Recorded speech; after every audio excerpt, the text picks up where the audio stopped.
Hello and welcome back to Radio Rothbard. I'm Ryan McMaken. I'm executive editor at the Mises Institute, and with me, as always, is my co-host, Tho Bishop, my associate editor. And we're going to talk a little bit today about myths of history that conservatives believe, because this fits into a larger issue about history textbooks and the textbook issue. And Tho's got some specific stuff he wants to talk about. I was thinking about this more just in terms of general historical narratives and how recently in Colorado, for example, there was a fight over, and this was like 5 years ago. I don't know how recently it is. Depends on what you mean by recent. But yeah, say 5-6 years ago. There was a fight over textbooks in Jefferson County school districts in Colorado. And this didn't affect me directly or personally, but I kept track of it. And the local conservatives wanted to institute this idea of the history curriculum should all be patriotic in nature. And well, what does that mean? Because they didn't like leftists pointing out bad things about American history. They didn't like anyone pointing out that the U.S. government had done bad things or made mistakes. So conservatives wanted the patriotic version of things. And I looked into that. What was this curriculum? And it turns out that the conservative definition of patriotism, according to this group at least, was basically to sing the praises of every U.S. president, to say that every war the U.S. ever fought was a good idea, and basically that the federal government has always been on the right side of history at all times, everywhere. And so it was always to emphasize all the good that the federal government has always done in the world, which to support that narrative and also simultaneously claim that you're some sort of individualist who's against federal power is really silly, because basically you're pushing a version of history that says the federal government is wonderful and usually right, if not always right, and we need it in the world to do all these wonderful things. And what I found is going through a variety of historical narratives that conservatives use, they employ all sorts of dangerously pro-government narratives that are frequently used. And we've talked about them a lot over the years at Mises.org. I mean, just the narrative over, say, the Civil War and the centralization of power that came after that. And of course, we'll talk a bit. You could always got to bring up things like FDR and all of that, and not to mention the fact you still got conservatives defending the Vietnam War and all of the anti-freedom stuff that came with the police state in the wake of that war. These are all conservative causes still, shockingly. So Tho thought it'd be a good idea to talk about that a little bit. And so we'll go over a few points today. And I think we'll just return to this every now and then in the future, looking at some other topics where the narrative really needs to be changed quite a bit. But Tho, you have identified a new topic in this whole battle over historical narratives that seems to be just the latest cause for conservatives. And what is that? Well, it's interesting because, as most of our audience should know by now, I am a proud Florida man. And so one of the battlegrounds in American politics where the textbook battle, the curriculum battle has really been brought to the forefront has been Governor DeSantis's approach, really with a focus on critical race theory and the sort of racial narratives that have been worked into various curriculums. And the main focus has been K through 12 curriculums. And there's been some interesting techniques. One of the things which I think is on the whole a net positive has been the inclusion of the victims of communism being kind of a mandatory requirement, just as like teaching about the Holocaust kind of is, and the way they treat that as a specific sort of emphasis, one day within the school calendar. But this emphasis on the critical race theory stuff, and I'm obviously not defending critical race theory within public school education, government school education, clarified in the terms there. But it's interesting because I am in the process now of helping some of our community groups look through the new textbooks that are going through for approval the way that it works here in Florida is that the county kind of adopts a curriculum for each grade for all the major classes, and so that way if you jump around schools, everyone's kind of on the same book. And so I think it's very interesting flipping through this, while some of the historical examples of racism, right? Rosa Parks, is told to go to the back of the bus because of race. Some of the textbooks have changed the language there to not make a reference to race, which I don't know if that's actually required by the intent of the law, or whether they're kind of using deliberately sort of silly examples as their own sort of way of kind of being subversive to the government's push there.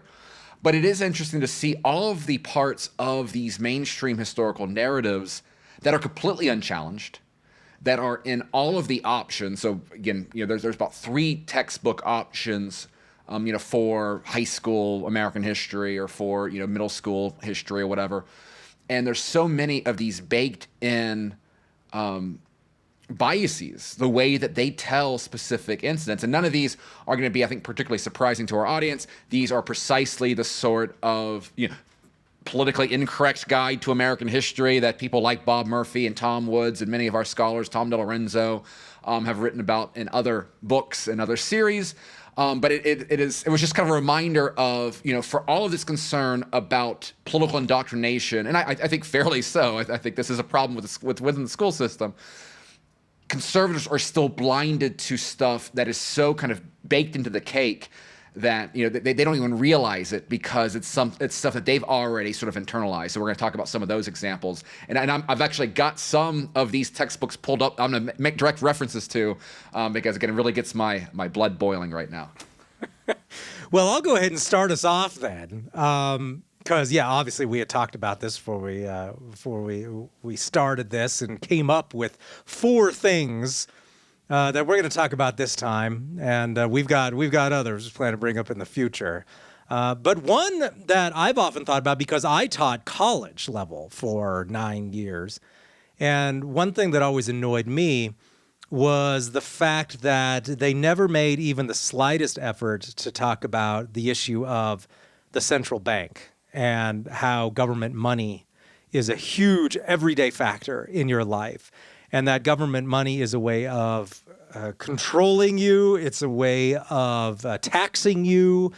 It's a way of greatly empowering the state. It's a way of giving the state much greater power in wartime, especially, but also in peace, to enrich itself at your expense. And also, there's just simply the issue of not understanding that this money used to be and could function perfectly well in the marketplace, and that there was a revolutionary new thing that took place that allowed the federal government essentially to centrally plan the economy. Every time you see Powell get up there and talk about what the correct interest rate is or what they should be doing with the portfolio, this is an effort at centrally planning the economy. So you got one section of a book that talks about the problems of Soviet-style central planning, which, to be sure, was much more extensive. But then you get to come back to this section and say, oh, well, the government can, yeah, sure, maybe they can't centrally plan the exact number of widgets to make in factory B, but they can centrally plan exactly the interest rate that should be paid out to banks on reserves, or we can centrally plan and determine exactly what should the value of mortgage-backed securities be based on our open market operations. And of course, they don't always hit that mark, but they're always attempting to centrally plan those values. And what I found was that even though I was teaching out of what was supposed to be a comprehensive politics textbook, they devoted about 1 page to the central bank, to central banks in general. And there was a whole chapter on fiscal policy. But then it acted like there was just nothing political at all about the central banks.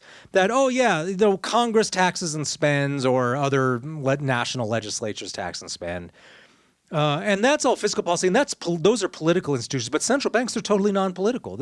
They're like scientists who determine exactly what should be done, and they can't be influenced by the political process. I mean, who's writing these books? Obvious gibberish. But what you get a lot of the time then is this clueless, eye-rolling narrative that a lot of conservatives then use, which is that the economy is all about who's president. I remember when Obama was running for president, and so this was going to be, of course, the first Democrat president then in 8 years. I had a couple conservatives come to me and they're like, could you write up something about how bad the economy is when Democrats are president? And we were thinking you could really point out how Jimmy Carter ruined the economy. And I'm like, you're not going to like how this turns out. Because talking about how Jimmy Carter ruined the economy is going to require mostly me to talk about how Nixon imposed price controls, took the U.S. finally off what remnants of the gold standard remained, drove up deficit spending massively, put the price system completely out of whack, caused massive inflation, and then also freed up, because by closing the gold window, freed up the central bank to just print money willy-nilly without any connection to gold as it had had prior to 1971. So you want me to do that then? And of course they didn't, because all they could see is the economy is bad because Jimmy Carter was a Democrat. And I just the other day at Easter, I was talking to a relative and talking about inflation rates really taking off and all these problems in the economy that have started occurring over the last 2 years. And he's like, well, we all know what happened 2 years ago. I'm like, what? The Fed massively inflated the money supply? They continued Trump's policies of trillion-dollar deficits? What happened 2 years ago? Because there was essentially no change in fiscal or monetary policy between Trump and Biden. The policies were exactly the same, and then just as Trump would have done, they were ratcheted back down a little bit after the worst of the crisis, but of course continued on an upward trend. Trump would have done exactly the same thing, just as John McCain would have done exactly the same sorts of bailouts. And what's interesting is that central bank policy, it's always the same. It has nothing to do with who's president, and it's always the same sort of bailout, massive inflation. Whenever there's a crisis, just inflate more and more. And presidents, regardless of which party they're in, do the same thing. And it's all in a much deeper level than what these people seem to appreciate and understand. So all they can wrap their minds around is that Democrats are bad and Republicans are good. And I think that's part of the reason they just ignore the existence of the central bank. They can't think beyond like this two-party concept. And so they just come back again and again, making fools of themselves in terms of claiming that Obama ruined the economy and Trump made it good, and then Biden ruined it again, and George W. Bush somehow was good for the economy. I don't know. Anybody even argues that, but that's just how it functions. Then all it does is ensure that the central bank gets off the hook over and over again, and ensures that the economy will just continue to function below the radar with these rich, powerful people pulling the strings behind the scenes through the central bank. And conservatives never seem to get any the wiser on it. They just keep sticking to the same tired narratives about which party's in power. And so as long as they keep that up going, just expect more of the same problems over and over again in terms of inflation and economic business cycles. So that's something that just gets ignored year after year after year. And boy, it's you kind of have to despair about the unwillingness to learn anything new about that aspect of the economy. But that seems to be pretty strong and with no end in sight.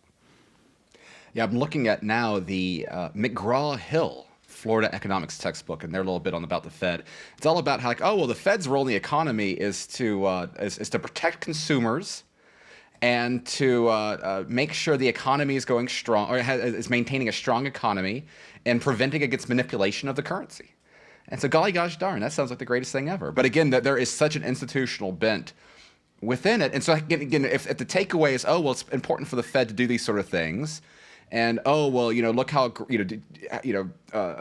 acting as if these the Fed is a effective, they're the ones in charge of regulating banks to make sure bad actors don't steal your money and things like that. That's obviously this is going to lead to lead to students getting a completely wrong idea on the relationship that we have with these institutions. If you are a DC skeptic, small government conservative, and yet again, these are the only options that are out there. Yeah, and this is no minor issue. This is at the very center of both the national and global economy. So if you think this doesn't have the power to make you poor, then you are very, very wrong. But we of course cover this topic in detail in other episodes. So Tho, why don't we move on to your first topic here? Well, so when I look at a textbook, the first thing I go to is always their story of the Great Depression. I feel that in many ways, and part of this might be my own experience as a millennial that didn't have interest in economics until the Great Recession. And it seemed like everyone, it seemed like kind of everyone's ideology had, immediately retreated to depictions of the Great Depression and its response. So you had, Amity Shley's The Forgotten Man was sort of the go-to for like Tea Party Republicans. I'm betting, wasn't around the office back then, but I'm betting that copies of Murray Rothbard's Great Depression were flying off the shelves in the Mises bookstore. I know I got my first copy in the same way. You had Krugman, selling The Return of Depression Economics and that sort of stuff too. So kind of everyone within a crisis, they retreat back to their understanding of what went on during the Great Depression and the response to it. Either FDR is the greatest thing in the world and he did what was necessary, or, it made things longer. And in particular, I think it's always interesting the way that Herbert Hoover is portrayed in this story. Now, again, I'm going to shamelessly piggyback off of the work of Bob Murphy and Tom Woods on this issue, both of which were very formative for me back in the day. But again, reading through, it wanted to make my head pop with the way that Herbert Hoover, in particular, is depicted. So this is the TCI History Alive Pursuing American Ideals Florida High School History textbook. I just want to read this one little paragraph. Hoover's conservative response to hard times. President Herbert Hoover believed strongly in self-reliance, rugged individualism, and hard work, reflecting these conservative principles in his own life. Orphaned at age 9, Hoover became a millionaire and a respected public official through his own talent and determination. Hoover was not oblivious to people suffering, but like most conservatives, he did not believe that the federal government should provide aid to the needy. He worried that federal relief would undermine self-reliance and encourage people to become dependent on government handouts. Instead, he supported mutual self-help through voluntary giving. And it's just like, no, Herbert Hoover massively expanded government spending. He put pressure on the rugged individuals, put extreme pressure on American corporations to avoid layoffs and wage declines. He, at that time, was the most expansionary use, the most interventionist president in economic matters. And FDR's entire campaign was run on this wacko Herbert Hoover is spending too much. He's being fiscally irresponsible. I'm going to come in and I'm going to restore our respect for the free enterprise. And of course, completely went out the window. All lies. And the rest leads to tragedy. But again, these are just blatantly incorrect, distortions of the record of these two men. Going ahead again, they explicitly say that Roosevelt's entire election in 1932 was because of his calls for a New Deal, which is again not right. And so these are objectively lies, historically incorrect points that are baked in to a textbook. If this is the way that you view the Great Depression, it was caused because of the laissez-faire commitment to free principles of Herbert Hoover, and it was saved because of FDR, then how else are you going to navigate the future from a political perspective than thinking that, golly gosh darn, you need massive government redistribution and government jobs and an ever-growing regulatory state in order to fix things, because to do otherwise is a naive commitment to these arcane, conservative principles that allow people to suffer. And again, this is the stuff that conservatives should be up in arms about. But again, it gets completely ignored because they can kind of only get outraged at one thing at a time when it comes to these school issues. Yeah, we ran just an article last week, I think, commemorating the 90th anniversary of FDR taking the U.S. off the gold standard, and basically threatening, with just an executive order, threatening to imprison and fine people who didn't give up their gold. So that was that. There's a huge, massive violation of basic human rights and just a government theft. But that was a new turn, as that article noted, because it was from the time. It was written, I believe, in the late 30s.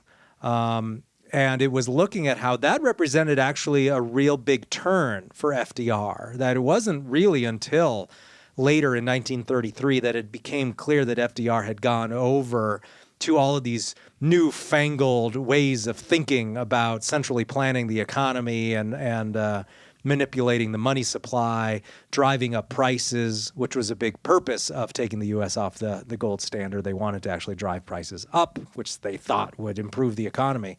And that was an innovation in the administration because, as you say, he had run on the old, the Democratic Party up until that time still had a significant laissez-faire wing in it, as had been the dominant wing up until the 1890s. But it was still there a little bit into the 1932 campaign.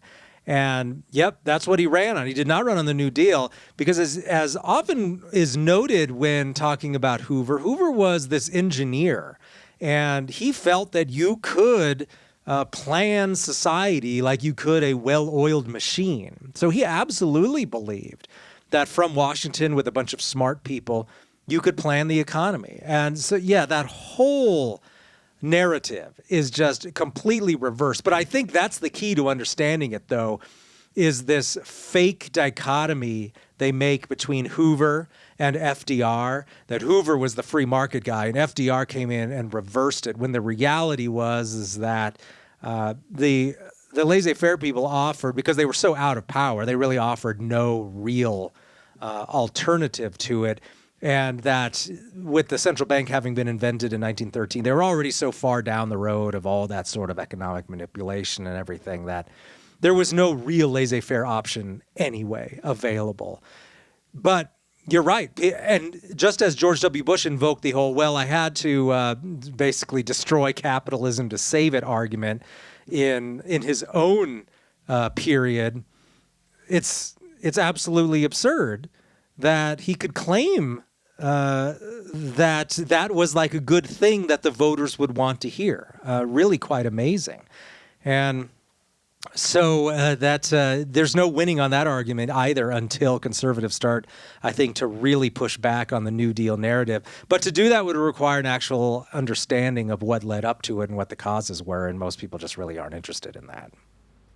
And not to belabor this point too much, but I a few years ago, I was reading The Machiavellians by Burnham, and it kind of starts out, just reading the 1932 platform of the Democrat Party, and there's kind of like 5 main points. I'm just going to read it because it's not that long, but FDR is running on a platform for one, an immediate and drastic reduction of government expenditures by abolishing useless commissions and offices, consolidating departments and bureaus, and eliminating extravagance to accomplish a savings rate of not less than 25%. 2, maintenance of the national credit by a federal budget annually balanced on the basis of accurate executive estimates within. 3, a sound currency to be preserved at all hazards.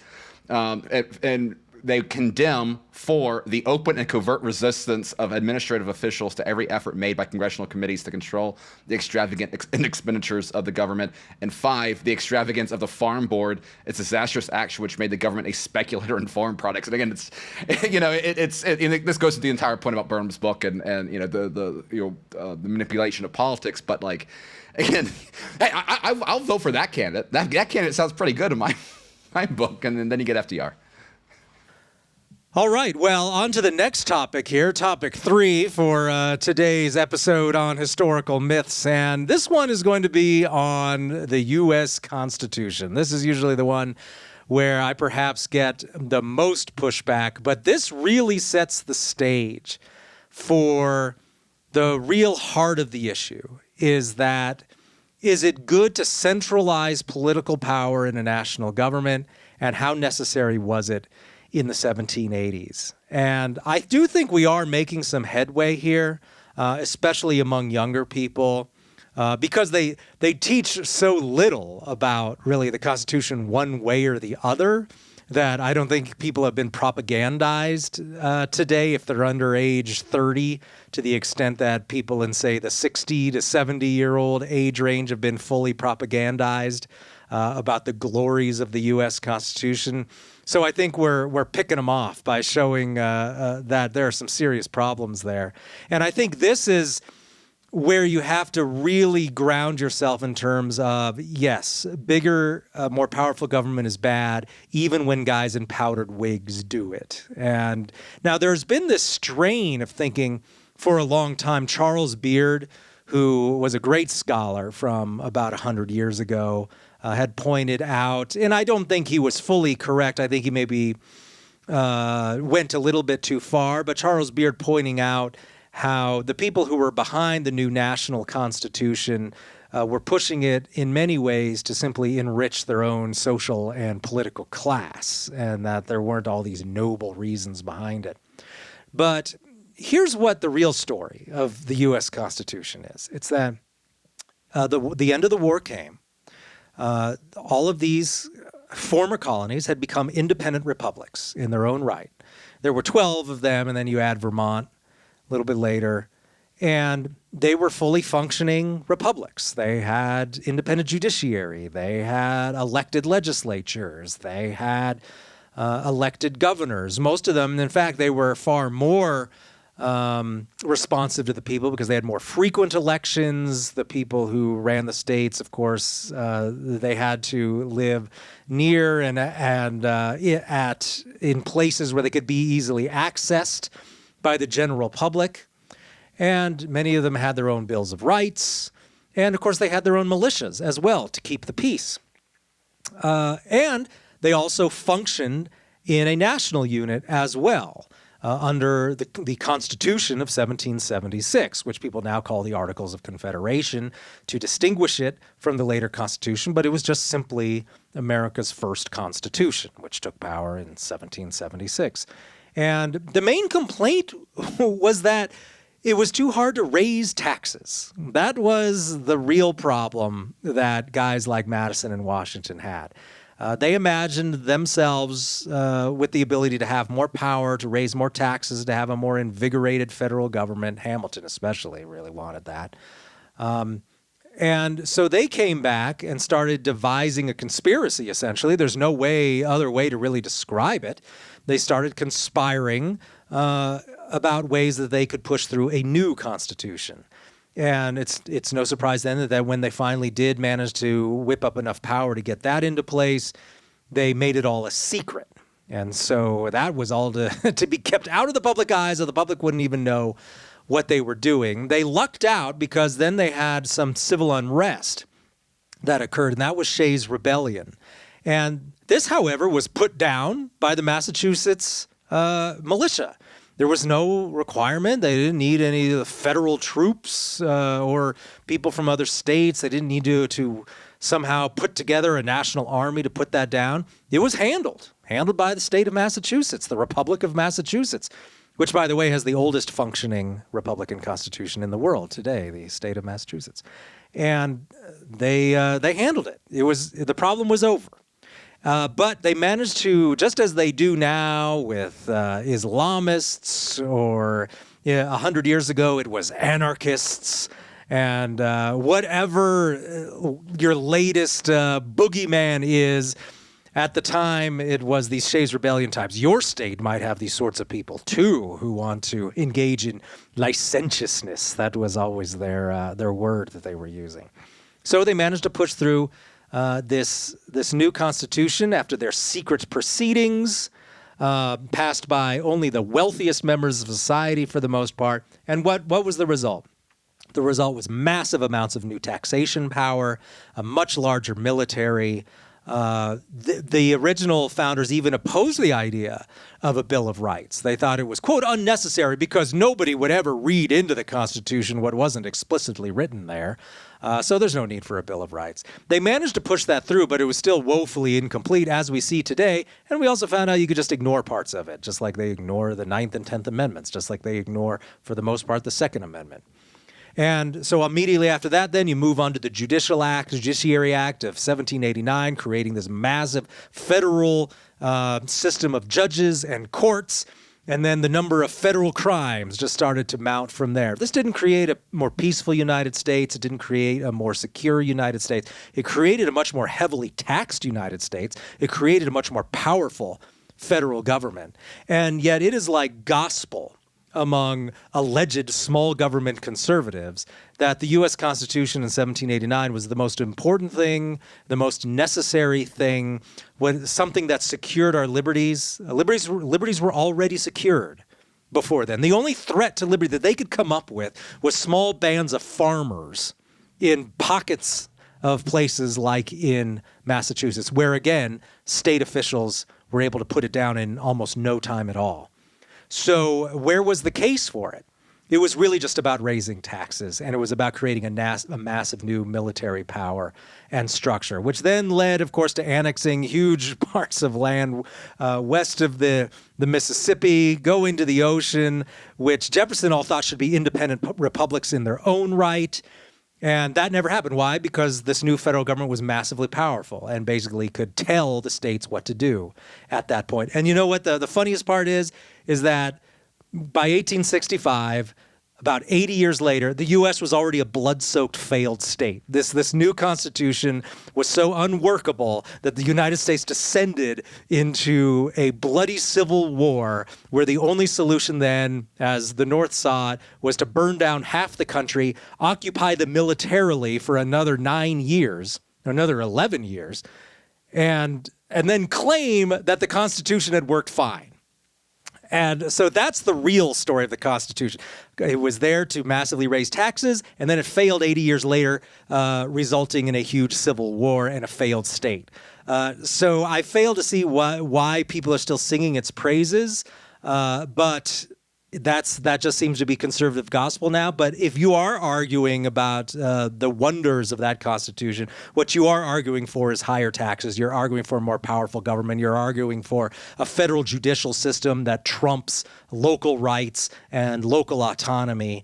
And there's no other way of really explaining it, because all the states already had bills of rights. They already had all those institutions that we associate with free government. So that's a historical narrative that conservatives should really stop pushing now. They should really be looking more at decentralization. They should be looking at scaling back federal powers and really just rewriting the whole thing to be a whole lot more like the first Constitution, which is what the revolutionaries actually thought they were fighting for. Well, that's it, Ryan. You have convinced me. I'm going to try to get Patrick Newman's cronyism, Liberty versus Power in Early America, put into the Florida textbook approval process, because that is exactly the sort of narrative that our students need to have about the true battles going on of the early days. Well, why don't you tell us what the final section here is today? What's this last myth we should be abandoning? Well, so after I flip through to the Great Depression section, the next one I always go to is the Progressive Era, and in particular, I find the name Upton Sinclair, and see how he is presented within the story. And of course, Upton Sinclair is one of those individuals who essentially has the role of a secular saint of American history. After all, here he was, he's the perfect archetype, right? He's a reporter, right? Who just is looking out for the little guy. And he goes and he inspects these meat packing plants and he sees all these horrible things. And thank goodness for his reporting.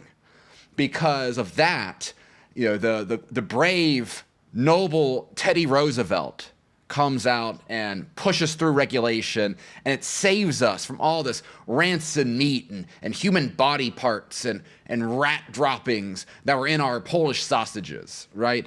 And of course, completely left out in this entire equation, right, is that many of the claims is that Upton Sinclair was not some sort of independent reporter, right? He was a socialist activist. He was explicitly trying to make a broader point for greater nationalization of American industry. He goes on and runs for governor of California, promoting the most radical political platform. Even FDR said, "Man, this guy's going a little bit too far." But of course, this is the entire way, though, that the progressive era in general is portrayed in these history books. Again, so now I'm quoting from one other textbook out there, FTE. But progressives were so outraged at the injustices of industrial society, that they made their own individual efforts at social reform, which sounds so nice. And so, so again, this entire narrative is, you just have these plucky group of writers and activists who are just protecting normal people from the brutal nature of the Industrial Revolution and the nature here. And of course, what all of this is just a smokescreen, a facade for government regulations that always benefited large established powers at the expense of other of smaller firms. It allowed for the creation. My wife and I a few months ago were watching a pretty well done series, the Food That Made America, and one of the bigwigs within this, Heinz ketchup. And ketchup was very important at the time because it kind of help mask some of the funkiness you got with pre-refrigeration era meat. But basically, Heinz ketchup was upset about competitors, kind of honing in as far as territory. So he was a big advocate for the Clean Food Act and the Roosevelt era policies because that helped protect his industry and his dominant position within the marketplace there. And of course, this is the way that all of these these errors and reforms. And again, I'm not saying that every single, that the textbook has to simply give only the sort of Rothbardian view of history, and it is worth noting that there's a great chapter on the meatpacking myth on Murray Rothbard's Progressive Era book, which you can get a 20% discount on Murray Rothbard's Progressive Era using the promo code Rothpod at the Mises Bookstore, ROTHPOD. But within that collection is a lot of great chapter in particular on Upton Sinclair and the meatpacking regulations, but just the broader narrative, though, of what this progressive era really was, the massive change it had in terms of the massive growth of the state. And so again, if you are a conservative and your concern is about the textbook, the way that they tell the progressive era story is as important as the way they tell the Great Depression era story, because they immediately have baked into it heroes, social justice reformers, and villains, business leaders, right? And so that dynamic, again, it is so accepted that even conservatives that have their antennas up for we don't want this stuff in our math textbooks because there's certain values being put in there. They're completely blind to this narrative. And again, when you have that narrative baked in there, the progressive era is good versus evil, nothing short of it. Don't be surprised when you have a generation as left-wing as what we have right now. Yeah, I think a lot of the time the problem with these textbooks is the tone, in terms of they present this narrative and anybody can see that this was the problem and that you needed some great president to fix the problem, usually is how a lot of these narratives works. And the point everyone needs to get to when reading any sort of historical text is to ask themselves a very important question. And I learned this question when I think I was like a sophomore in college. In fact, it was on this issue of the Articles of Confederation. I was writing something about, the founding fathers or whatever. It was an American politics class. And I said something about how, well, the Articles of Confederation wasn't working, so they had to go do this new thing. And I remember the teacher, who was this far left teacher, but I still like her, still admire her, because she kind of taught me how to be skeptical of the state in general. She was the sort of leftist a Rothbardian can like. And the paper came back and she had written in the margin, according to whom, right next to the phrase of, well, the old Constitution wasn't working. So that was the key question, right? Oh, well, then we need a new Constitution. According to whom? And so often, right, there were all these horrible health problems in the food production. Okay, according to whom? And that then gets you on the road to maybe finding out the more crucial information, which is beyond just, oh, well, somebody told me there was this bad thing and that the government could solve the problem. Because as soon as you start going with that, I mean, it's just, and as much as some conservatives like to think that they're against government solving problems, obviously not, because we could list all day things involving the FBI, the CIA, the federal government, the Pentagon, where clearly conservatives agree that the federal government will solve problems. So let's just move beyond that idea right now. And so, yeah, we just need to bring a different way that we read these historical texts, and it goes just so much deeper than just some race theories that are currently popular. There's a whole lot more to it, and I think your point is well taken, right? If you're just ignoring all this other stuff, you're really dropping the ball, and you're going to win one tiny little battle there, but then you're just going to lose the war big time. So I think that's one reason why we'll return then in the future to this topic of these historical myths. And so we hope you can join us on those future episodes, but we'll come back to something probably more newsy next week. And so thank you for joining us on Radio Rothbard, and we'll see you next time.